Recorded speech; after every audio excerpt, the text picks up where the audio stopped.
이 강의 동영상은 와글와글 세상TV 대표인 박명섭 교수님의 초청으로 강의를 녹화하여 올리는 것입니다. 안녕하십니까? 저는 한국해양통상무역연구원의 글로벌인재교육센터 센터장인 경제학 박사 이승재라고 합니다. 오늘 강의할 대외무역관리제도는 박명섭 교수님의 저서 글로벌 무역통상의 이해라는 교재 제4장에 있는 내용입니다. 그러면은 첫 번째 대외무역관리제도 강의를 시작하도록 하겠습니다. 자, 먼저 대외무역법을 보시는데요. 우리나라에선 지금 먼저 시작을 하면서 말씀드리지만 우리나라의 무역 3대 법규라고 하면은 대외무역법, 그 다음에 외국환거래법, 그리고 관세법이 있습니다. 그 중에 지금 대외무역법을 봅니다. 자, 우리 무역관리라는 의의를 한번 보시는데요. 이 무역관리는 우리 정부가 법을 만들어가지고 이 법의 테두리 내에서 무역을 할 수 있도록 정부가 관리를 하는 것도 들어가 있습니다. 자, 그래서 정부의 법규 및 제도를 통해 대외무역관리는 우리 무역을 하는 주체가 있습니다. 개별 무역업자, 무역업자들의 대외무역 거래를 우리가 간섭하는 궁극적인 국가정책의 목표를 달성하기 위한 것이다. 즉, 우리가 이제 대외무역법상에서는 관리를 하는데, 무역 관리를 하는데 주체가 있고 객체가 있습니다. 우리 주체라는 것은 사람이나 회사로 보면 되지만요. 객체는 우리가 무역을 하는 이제 물품이라든지 이런 것들을 이야기하는데 이런 것들을 이제 국가에서 관리를 하고 이렇게 컨트롤 해가지고 국가의 정책적 목표를 달성하기 위해서 이 무역 관리라는 것을 하고 있는 것입니다.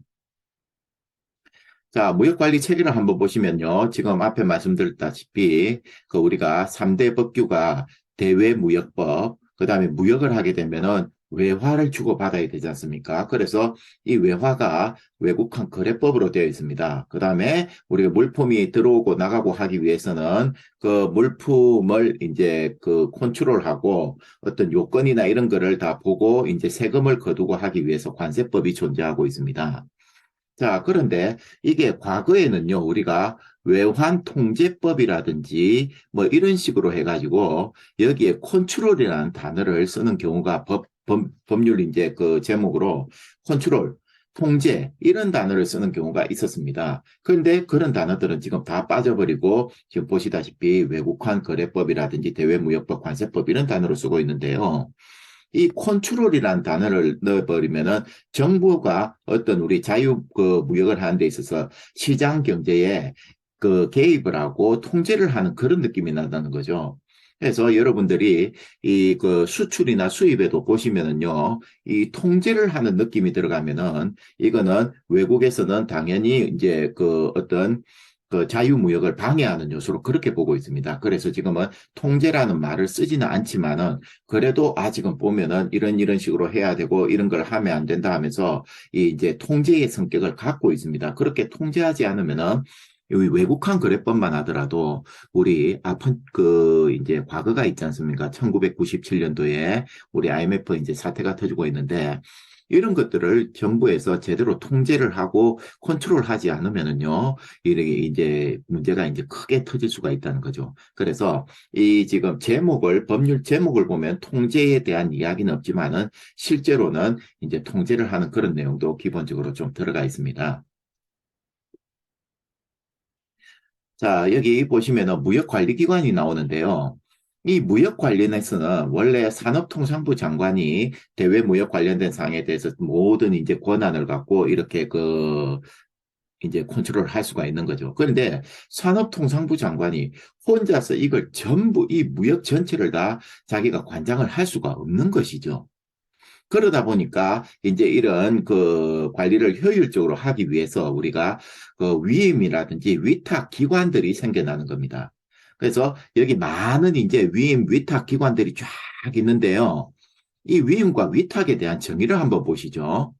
자, 위임이라는 것은 관청, 그러니까 우리가 산업통상부가 있겠죠. 그의 권한의 일부를 다른 행정기관에 위양하여 수임기관의 권한으로 행사하게 하는 것입니다. 그러면 위탁은요. 위탁은 맡긴다는 그런 개념이죠. 위임은 일단 이렇게 하도록 임무를 넘겨준다는 개념, 위탁은 맡긴다는 개념입니다. 이제 자신의 지위 감독하에 있지 않다. 즉, 나하고 동등한 위치에 있는 기관이라고 보십시오. 그죠? 자, 그러면 우리 아주 쉽게 한번 말해보죠. 자, 기획재정부가 있고요. 지금 산업통상자원부가 있습니다. 이 두 개는요, 동등한 국가 이제 부서라는 것이죠. 여러분들 생각에 산업통상자원부는 기획재정부 밑에 들어가 있습니다. 그게 아니잖아요. 그리고 그 기획재정부가 산업통상자원부를 컨트롤하고 지휘하고 자 이렇게 하십시오. 이러지 않지 않습니까? 이게 대등한 위치에 있는 어떤 부서라고 보는 겁니다. 그래서 그런 쪽에 이 일을 좀 해주시겠습니까? 하면서 이거를 맡기는 것을 우리가 위탁이라고 보시면 되겠습니다. 그래서 옆에도 설명이 나와 있지만요. 자, 위임 같은 경우는 우리가 기술표준원, 그 원장, 그 다음에 시도지사, 자유무역지역관리원장, 여기에다가 이제 어떤 업무를 이렇게 이제 해달라고 이제 위임 넘겨주는 것이죠. 그 다음에 산업통상자원부 장관이 위탁을 하는 경우에는 여러분 보시다시피 중앙행정기관의 장, 이거 아까도 말씀드렸지 않습니까? 산업통상자원부 장관이 무역을 한다고 해서 기획재정부 장관 보고 이렇게 하십시오. 이렇게 해야 됩니다. 이렇게 말할 수가 없잖아요. 이거는 우리가 그 하부 조직이 아니고 동등한 위치에 있는 완전 별개의 우리가 어떤 이제 그 기관으로 그 보셔야 되는 거죠. 그죠? 그 다음에 국립산림과학원장, 세관장, 관세청장. 자, 이 세관장, 관세청장은요, 실제 우리가 이제 기획재정부 밑에 있죠. 자, 우리 국세청을 보시면은 국세청이 기획재정부 밑에 있지 않습니까? 이제 세금을 걷어들이고 세금을 이렇게 건드리고 있으니까요. 그 다음에 관세청장도 여기 관세라는 게 들어가 있지 않습니까? 이 세금이에요. 그죠? 그러면 관세청도 어디 밑에? 기획재정부 밑에 붙어 있는 겁니다. 그러면 관세청의 일선에서 업무를 보는 곳이 세관입니다. 그러면 국세청에 일선, 국세청 밑에 있으면서 일선에서 이제 세무 업무를 보는 것이 어딥니까? 그게 세무서 아닙니까? 그래서 이렇게 되어 있다 보니까 산업통상부 장관이 기획재정부 하에 있는 어떤 이런 이제 기관에다가 이거를 해라, 이걸 하지 않으면 안 된다 하면서 이렇게 우리가 그 업무를 이제 지휘 감독시킬 수는 없다는 것이죠. 그죠? 그래서 이런 경우에는 이 업무를 좀 해주십시오 하고 위탁, 그죠? 위탁을 하는 그런 곳입니다. 자, 나머지 밑에 기관들도 한번 봐주시기 바라고요. 자, 이제 대외무역법은 우리가 보면은 이 의의가 나오는 게 대외무역법은요, 진짜 대외무역을 진흥하고 우리나라 같은 경우는 정말 수출 수입 의존도가 무역 의존도가 높은 국가입니다. 그러다 보니까 이 무역을 잘 다스려야지만이 국가 경제 발전을 할 수 있다는 거예요. 그래서 대외무역을 진흥하고 공정한 거래 질서 확립. 여러분, 공정거래. 그래서 이걸 우리가 그 한쪽에서 상대방 쪽으로 뭐 사기를 친다든지 그 어떤 뭐 이상한 수법으로 이 거래를 이제 우리가 우월하게 이끌어가고 이런 건 아니고 공평하게 페어 트레이드를 한다는 것입니다. 그래서 공정한 거래 질서를 확립하고요. 국제수지 균형이라고 되어 있지 않습니까? 이게 참 재밌는 말이에요. 자, 여러분, 대한민국은 우리 국제 수지가 이제 그 상품 수지만 한번 보죠. 우리 그 세관에 수출하고 수입하는 요것만 딱 보면은요. 대한민국은 적자가 나는 국가가 되어서는 안 된다는 거 아시죠? 그죠? 자, 그런데 왜 국제 수지 균형이라고 이렇게 법으로는 말하고 있느냐? 흑자가 많이 나면은요. 우리가 이제 경상수지 흑자가 나오면요. 외국에서 볼 때 어떤 생각이 들겠습니까? 저 나라 대한민국은 수출 팔아먹는 거는 많이 하고 수입 우리 외국에 있는 이런 우리 그 국가의 물건을 사주지는 않는다. 이러니까 이게 수지 균형이 이렇게 말이 나오지만 만약에 그렇게 국제 우리가 이제 그게 수지가 균형이 맞지 않으면요. 특히 우리가 무역 흑자가 나오게 되면은 외국에서 통상 압력이 들어오는 거예요. 너희들 시장 개방을 더 해라. 이런 식으로. 그러니까 우리 법에서도 이렇게 말을 한 거죠. 그 무역 수지 흑자를 내고 이렇게 돈을 많이 벌자. 원래 여러분 상거래, 장사는요. 목적이 돈을 벌자는 데 있지 않습니까? 그런데 법으로는 그렇게 이제 표현을 할 수가 없는 거예요. 그러니까 국제수지 균형이라고 합니다. 무역수지 흑자라는 이런 표현을 하면 안 되고요. 그 다음에 통상의 확대. 이 통상을 확대해가지고 수출 수입이 많아지면은 결국 국민들이 어떤 이제 수입 물품이나 수출 물품, 국내 생산 물품, 수입 물품 이런 걸 보면서 어떤 물건이 더 좋은지 비교해서 살 수가 있으니까 국민들 입장에서는 선택의 폭이 넓어지는 거죠. 어떤 물건을 구매하더라도 그죠? 그렇게 통상의 확대를 도모하면은 이러면서 국가 경제, 국민 경제 발전을 우리가 이끌어낼 수가 있다는 것입니다. 이게 대외무역법의 목적, 원래 대외무역법을 이렇게 이제 그 만든 목적이라고 보시면 되는 겁니다. 그죠? 자, 그래서 자유롭고 공정한 무역을 조장함을 원칙으로 한다. 그러니까 공정, 자유무역이라고 보시면 되죠. 이제 시장경제 원리에 따르는 그런 것이라고 보시면 되겠습니다. 자, 대외무역법은 일단 무역에 대한 기본법입니다. 자, 우리 한번 이렇게 비교를 해보죠. 무역에 관련된 내용은 전부 대외무역법에 있다고 보십시오. 그러면 이게 보통법, 무역에 대한 기본법인데요. 만약에 상법에 무역에 대한 이야기가 있지 않습니까? 그러면은 그거는 일종의 특별 규정, 특별법으로 보셔야 됩니다. 그래서 대외무역법이 기본인데 다른 법률의 무역에 대한 이야기가 있으면은 그 법률에 있는 것은 특별법으로 보기 때문에 대외무역법보다 그 법률에 있는 것이 우선해서 적용됩니다. 그러나 기본적으로는 일단 우리나라에서는 무역에 관련된 모든 내용, 무역 관련 보통법, 기본법은 대외무역법이라고 있다는 것입니다. 그래서 헌법에서도 여기 보시다시피 125조에 국가는 대외 무역을 육성하며 이를 규제 조정할 수 있다라고 해가지고 이렇게 규제 조정을 하기 위해서는 무역에 관련 기본법인 대외무역법을 만들었다. 이렇게 보는 것입니다. 그 다음에 무역 및 통상에 관한 진흥법. 우리 앞에도 여기도 잠시 다시 한번 보겠습니다. 여기 보시다시피 우리가 그 통상의 확대, 그죠? 그리고 무역을 우리 많이 하고 국제수지 균형을 일으키고 공정한 거래를 확립하자. 거기 대외무역법의 목적이 나와 있지 않습니까? 거기에 관련돼서 다시 한번 더 이야기가 나왔고요.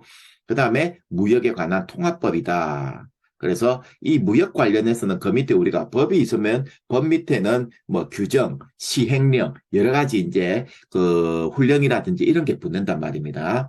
이런 것들이 이제 쫙 붙어가 있으면 무역에 관련된 것 전부 다 이 안에서 다 볼 수가 있다는 것이죠. 그 다음에 앞에 우리 위임과 위탁을 보셨지 않습니까? 그죠? 그래서 대외무역법, 무역 관련해서의 모든 권한은 산업통상자원부 장관한테 있다는 거예요. 산업통상자원부 장관한테.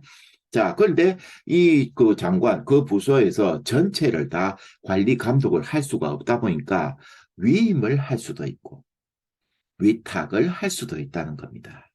그런 것들이 이제 내용에 들어가 있고 당연히 대외무역법은 국제성을 띠죠. 대외무역입니다. 국내 거래가 아니에요. 국제거래는 그냥 국제성을 띈다고 보시면 되겠습니다. 이런 것들이 대외무역법의 특징입니다. 자, 대외무역법상에 우리가 객체를 한번 보셔야 되는데 이 객체를 보시면요. 기본적으로 물품 하면은 이거는 HS 코드가 있는 유체물이라고 보시면 됩니다. 그래서 HS 코드는 우리가 이제 그 제품에 우리 국제적으로 통일된 협약에 의거한 이제 코드가 있는 것이죠. 번호가.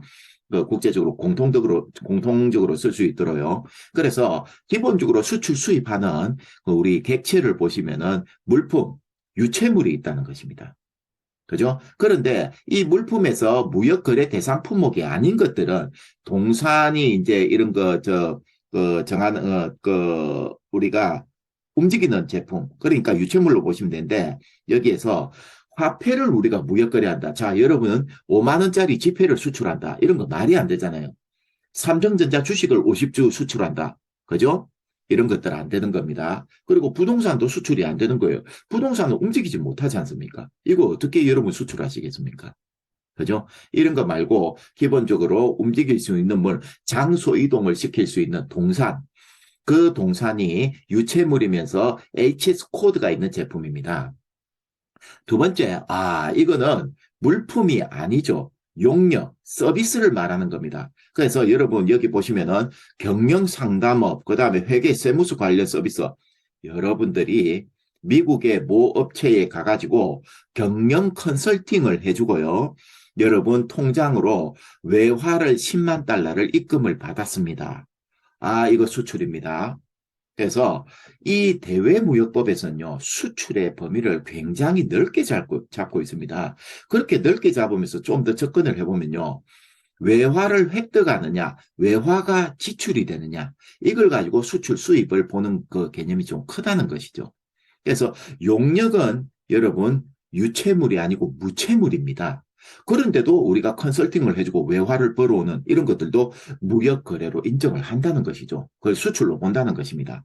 세 번째, 요즘 많이 하고 있습니다. 대한민국에서 이제 전자적 형태의 무채물, 즉 서비스 이제 소프트웨어 또는 음원 이런 것들을 여러분들이 이제 유선을 통해 가지고 이렇게 외국으로 보냅니다. 그러면 이것도 여러분들이 무엇으로 봐야 되냐면은 무채물이라고 보셔야 돼요.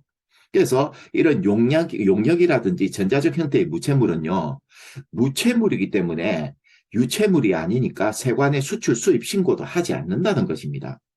그리고 이렇게 보내주고 외화가 입금되면은 입금된 금액에 대해서 수출 실적도 인정하고 그걸 수출로 봐준다는 겁니다. 이런 것들을 우리가 그 이제 전자적 형태의 무채물이나 음원 같은 것들을 온라인으로 이제 받아들이고 거기에 대해서 외국에 대금을 지급하면은 그건 또 수입이 되는 것이에요. 그래서 대외무역법상의 무역의 객체는요, 그 광범위하게 보고 있다는 거. 그죠? 자, 그런데 여기 하나만 더 말씀드리면, 예를 들어서 여러분들이 전자적 형태의 무채물로 소프트웨어를 수입을 했습니다. 그러면은 이 소프트웨어는 온라인을 통해서 수입을 하면서 무채물이니까 세관의 수입 신고나 이런 거는 하지 않지 않습니까? 자, 그런데 이 소프트웨어를 CD로 구워가지고 CD 100장으로 만들어서 수입을 한다면은 이거는 무채물에서 유채물로 바뀐 것입니다. 이렇게 되는 경우에는 그거는 또 세관의 수입 신고 대상이 되고 관세 납부 대상이 되는 것입니다. 그죠? 자, 그래서 이렇게 대외무역법상의 무역의 객체는 세 개로 볼 수 있다. 전부 이게 움직이고 외화가 들어오거나 외화가 나가고 하면은 그거는 수출 수입으로 본다는 것입니다. 자, 다시 수출 수입에 대한 정의를 보시면요. 매매, 교환, 임대차, 임대차는 빌려주는 것이죠. 사용대차, 사용하라고 이것도 이제 그 당연히 빌려주는 거고, 증여 이런 걸 원인으로 국내에서 외국으로 물품이 나가는 것이다. 그죠?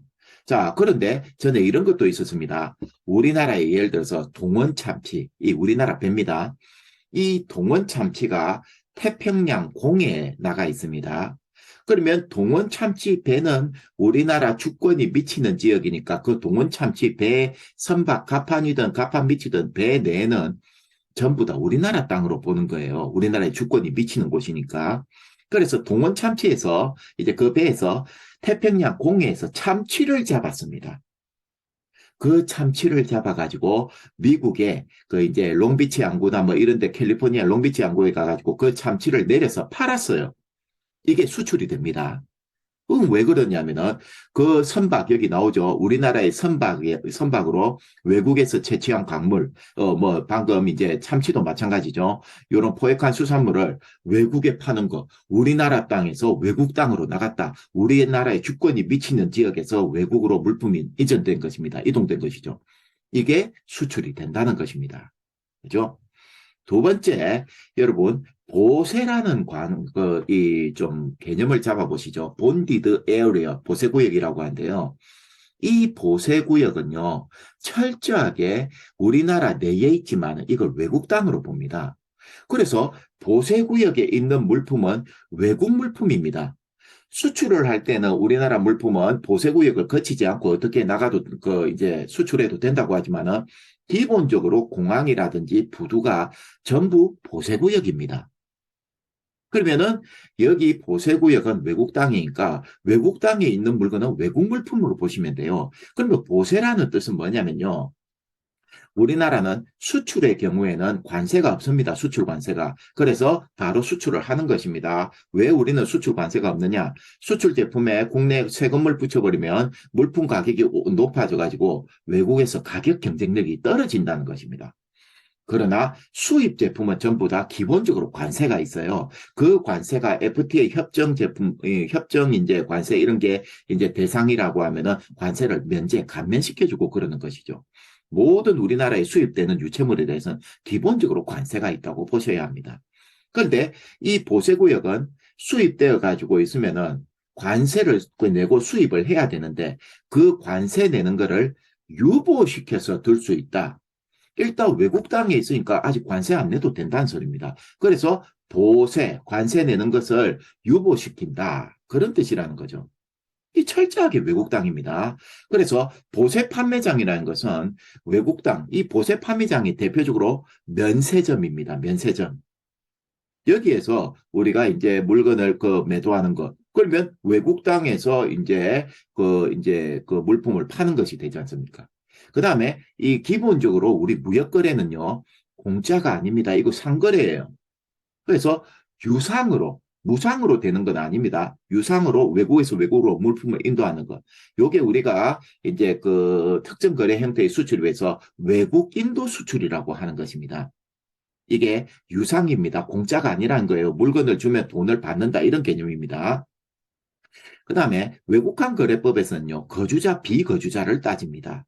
우리나라 사람, 우리나라에 외국인이 들어와 가지고 6개월 이상 있으면은 이 사람 외국인인데요. 아니요, 그 사람 거주자입니다. 한국에 거주하고 있는 것으로 보는 거예요. 그 다음에 우리나라 사람이 해외 주재원으로 나와가지고 외국에 뭐 2년 동안 거주하고 있다.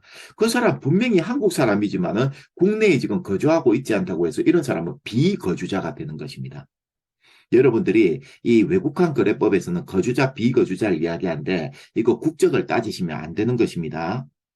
국내에 있냐 없냐 그런 개념입니다. 그래서 거주자, 비거주자 간에 이제 그 고시한 방법으로 용역을 제공하는 것, 서비스 용역, 그죠?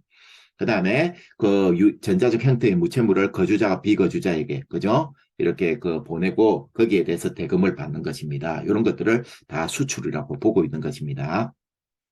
자, 대외무역법상에 우리 수입이라는 것은 또 그대로 나오죠. 매매, 교환, 인재차, 사용대차, 사용대차, 증여, 그죠? 외국으로부터 국내로 물품 이동. 그 다음에 유상으로. 요게 앞에서 보시는 외국 인도 수출이 아니고 요거는 외국 인수 수입이라고 합니다. 여러분들의 공장이 베트남에 있어요. 그런데 이 베트남에 재료가 필요해서 미국에서 재료를 수입을 합니다. 그러면 미국에서 베트남으로 재료를 보내주고 대금은 한국의 본사에서 미국으로 대금을 주는 것입니다. 이것도 특정 거래 형태의 수출입에 들어가 있는 것인데요. 이렇게 하는 것을 외국 인수 수입이라고 해서 유상입니다. 유상. 돈이 나가는 것이에요. 외화가. 그죠? 그 다음에 용역을 우리가 외국인을 불러서 컨설팅을 받고 외화를 취급하는 것. 이제 수입이니까 외화가 지출되는 거 아닙니까? 그죠? 전자적 형태의 무채물도 온라인으로 수입 이제 받고는 거기에 대해서 외화를 외국으로 지급하는 것. 이런 것들이 전부 수입에 대한 정의로 보시면 되겠습니다. 자, 대외무역법 체계는요.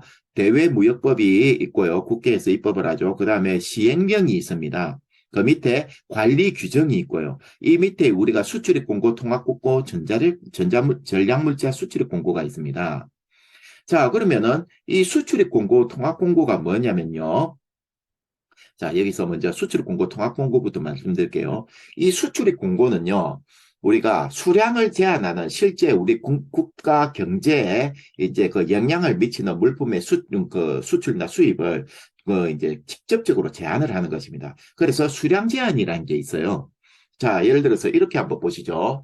자, 현대자동차가 여러분 70년대에 정말 차를 못 만들었습니다. 그런데 벌써 그때 독일이라든지 유럽, 미국, 일본 이런 데서는요, 엄청난 뭐 차들이 나와서 이제 수출 수입을 하고 있었죠. 우리가 자동차 산업을 키우기 위해서 일부러 외제차 수입을 국내에 막았습니다. 그렇게 막았기 때문에 우리나라 사람들이 차가 필요하니까 어쩔 수 없이 차는 안 좋지만 현대차를 샀고 현대차는 그렇게 해서 돈을 벌면서 기술 개발을 하고 이러면서 오늘의 현대차가 와 있다는 것입니다. 이거를 그런 외제차를 수입하는 거를 우리가 수량을 제한하거나 이렇게 막지 않았더라면 여러분들 생각에 아이고 현대차 저거 뭘 사? 저 일본차, 뭐 유럽차, 미국차 훨씬 좋은데 다 그 차를 사버리면 아무도 현대차를 사지 않으면 우리나라 현대차는 이렇게 크지 못했다는 것이죠. 그죠? 이러면서 그 나라의 특별 산업을 키우기 위해서요. 이 이제 외국에서 이제 수출입 공고라고 하지만 실제는 수입 공고라고 보시는 게 더 맞겠습니다. 수입을 하는데 수량 제한을 하는 것입니다. 통합 공고는 요건만 갖추면 돼요. 여기는 대표적으로 먹거리, 화장품, 의약품이라고 보십시오. 이거는 여러분들이 인체에 무해하다, 동식물에 영향을 미치지 않는다, 그 환경에 영향을 미치지 않는다. 이렇게 이제 그렇게 검사를 해가지고 그런 이제 문제가 없다고만 하면은요, 수량 제한 필요 없습니다. 몇십 개는 몇만 개, 몇천만 개도 수입을 할 수가 있다는 거예요. 수출입 공고는 국가 경제, 산업의 발전을, 산업을 키우기 위해서 실질적인 수량 제한을 하는 공고고요. 통합 공고는 이거는 수량 제한이 아니다. 요건만 갖추면 된다. 그러면 그 요건이 충족되면 얼마든지 수출 수입을 할 수 있다. 그 다음에 전략물자 같은 경우는 당연히 그렇죠. 여러분, 국제적으로 대량 살상 무기 관련된 것들이 이동을 하면 안 된다는 것입니다. 그래서 전략물자 관리원에 예를 들어서 여러분들이 지금은 러시아도 그렇고 파키스탄, 이란 이런 곳은 어떤 특정 제품을 우리가 수출을 할 때는 그 제품이 이제 저 상황 허가 품목, 이 상황 허가 품목이라는 것은 그 자체로는 사람을 죽일 수는 없지만은 이게 사람을 죽이는 무기, 대량 살상 무기를 만드는데 어떤 부품이 될 수 있는 이런 것들을 우리가 상황 허가 품목이라고 합니다. 그래서 이런 것들에 해당되는지 안 되는지 확인을 하고 수출을 하셔야 합니다. 자, 그 다음에 대외무역법 관리 체계에 보시면은 이제 총칙해가지고 수출을 거래하는데 그 외화 획득용 연료 기재 수입과 구매 등 이런 거 이제 전략물자 관련된 거 플랜트 수출이 있고요. 정부 간의 수출 계약이 있습니다. 그리고 이제 원산지 표시 이런 거 어떻게 수입 제품은 전부 다 원산지를 표시해야 됩니다. 기본적으로. 그런데 원산지를 어떤 식으로 표시하고 이런 거에 관련된 이야기들이 쭉 나와 있습니다. 자, 대외무역법의 연역은요, 지금은 우리가 1986년도에 이제 드디어 공식 명칭을 대외무역법이라고 이렇게 만들었고요.